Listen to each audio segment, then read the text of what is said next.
السلام علیکم، welcome to my channel ٹوٹکے ہاؤس۔ امید کرتا ہوں اب سب خیریت سے ہوں گے۔ آئیے چلتے ہیں ویڈیو کی طرف۔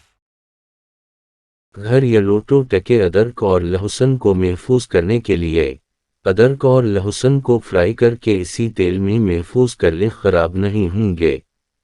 کپڑوں سے پسینے کے دھبے دور کرنے کے لیے دھبوں کی جگہ پر تھوڑا سا امونیا لگا کر دھوپ میں رکھ دیں، دھبے جاتے رہیں گے۔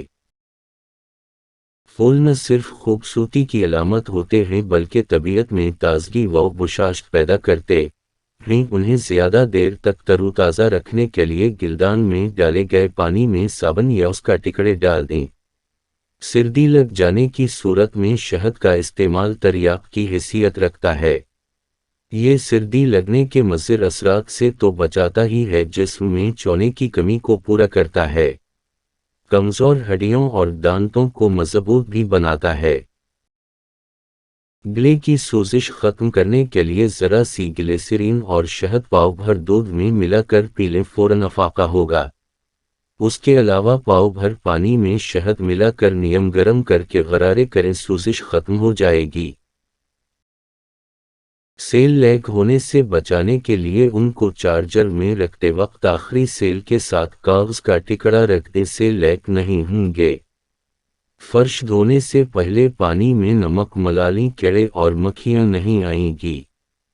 چہرے پر دانے نکل آئیں تو کالی مرچ کو سندل کی طرح گھس کر چہرے پر لگائیں، 2-3 دن میں دانے صاف ہو جائیں گے۔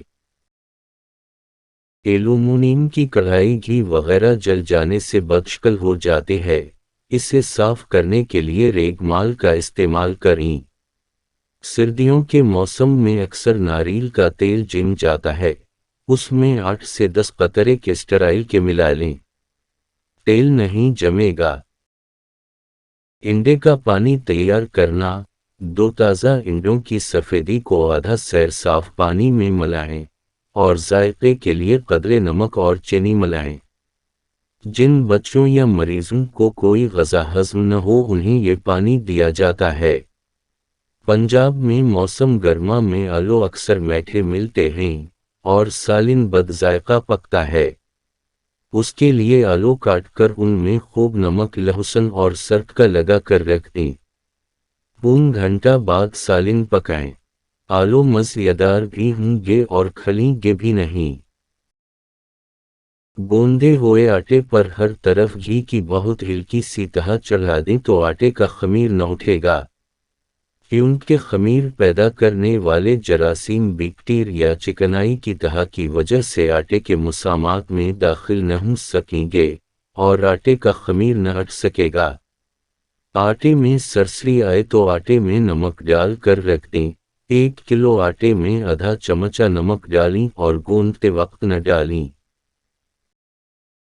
آٹے میں خمیر پیدا کرنا: آٹے میں خمیر پیدا کرنے کا طریقہ یہ ہے کہ اسے لسی سے گوندھا جائے، جس سے بے حد نرم روٹی پکے گی اور خمیر بھی اٹھے گا، جبکہ روٹی بے حد مزیدار ہوگی اور دیر تک خشک بھی نہیں ہوگی۔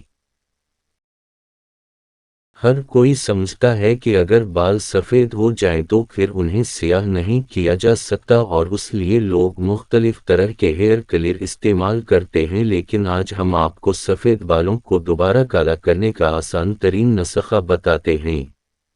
اجزاء: فلیکس سیڈ آئل، السی کا تیل 200 گرام، لیمن 4 عدد، لہسن کی 3 توڑیاں، شہد 1 کلو۔ بنانے کا طریقہ: لیموں کا رس اور لہسن کو اچھی طرح پیس لیں، اس کے بعد فلیکس سیڈ اور شہد ڈالیں اور پھر پیس لیں۔ اس مرکب کو کسی جار میں ڈال کر اچھی طرح بند کر دیں اور مکسچر کو فریج میں رکھ دیں۔ ہر کھانے سے 30 منٹ قبل 1 بڑا چمچ مکسچر کا کھائیں اور ہمیشہ لکڑی یا پلاسٹک کا چمچ استعمال کریں۔ یہ جادوئی مکسچر دن میں 3 بار استعمال کرنے سے نہ صرف بال مضبوط ہو کر سیاہ ہونے لگیں گے بلکہ اس سے صحت بھی اچھی رہے گی۔ اور آخر میں ایک اچھی بات: چھوٹے ذہنوں میں ہمیشہ خواہشیں اور بڑے ذہنوں میں ہمیشہ مقاصد ہوا کرتے ہیں۔